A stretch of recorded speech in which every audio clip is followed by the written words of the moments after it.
Scope creep is when new requirements get added to a previously agreed upon volume of work. If you think about it, all of Die Hard is just scope creep.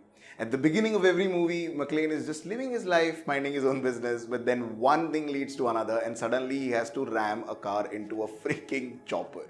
If anything ever escalated quickly, it's the scope of John McClane's tasks for that day. We've all heard horror stories of a project's scope growing out of control. And more than a few of us have lived through such experiences. Timing gets later and later, costs keep growing, management is unhappy, clients are dissatisfied, and it is okay to promise moon and stars and love, but in the agency business, you've got to stick to promising stuff that can be well defined and be tied within scope.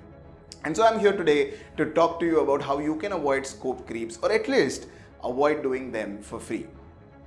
If you're new here, welcome. I'm Yash, co-founder at ClientJoy, and on a mission of helping 1 million agencies grow, fulfill, and earn.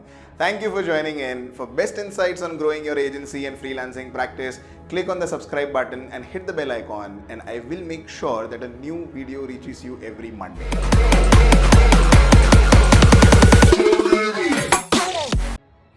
When I used to run an IT agency, the 3 words that sent a chill down my spine were, "Could you just?"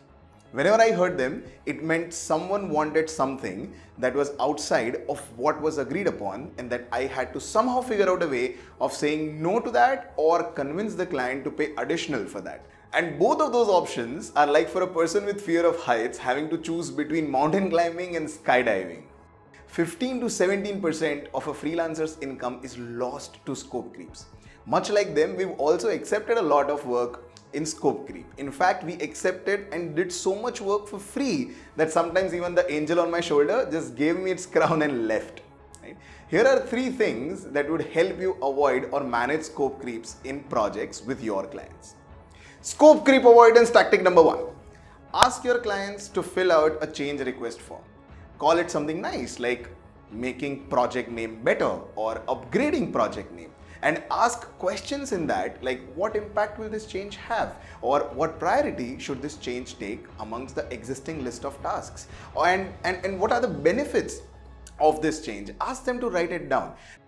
You will be surprised to know that once you start asking scope creeps to be documented, suddenly some changes won't be as important. If it seems difficult for you to ask your clients to fill out that form, propose a Zoom call, share your screen, and ask the same questions while filling out that form in front of them. Chances are they did not think of these changes properly. You get the point. Scope creep avoidance tactic number 2. Get them to agree to a priority matrix early on in the project. When any project starts, everything is like ending of a Disney movie. It is just perfect. Annoyingly perfect, if I might add. When things are hunky-dory, ask them to rank everything in order of priority. Ask them to rank budget, timeline, and scope in descending order of priority. What this means is that higher something is on priority matrix, the less the changes will be made to that. Right? So ask them what amongst budget, timeline, and scope for the project is absolutely not editable later on. If you think a little bit, you'll realize that this is you being a little sly, not in a bad way, but in a morally ambiguous way. Is being morally ambiguous different from being bad? Yes, morally ambiguous sounds fancy. Because even if scope is not number 1 on that list, and the client says budget or timeline as number 1 on the priority and they are not editable later on, you can make an argument that editing the scope will have impact on budget or timeline and hence should not be done. So no matter what is number 1, whether it is budget, timeline, or scope on that list, you can always use the priority matrix to suit your arguments in terms of not making changes to the scope.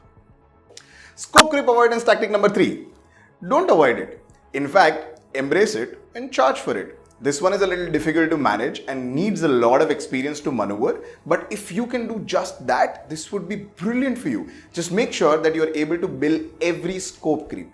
Be absolutely ruthless and unforgettably polite about charging for scope creeps. Before starting the work on any scope creep, clarify twice with the decision maker that this will be billed additionally.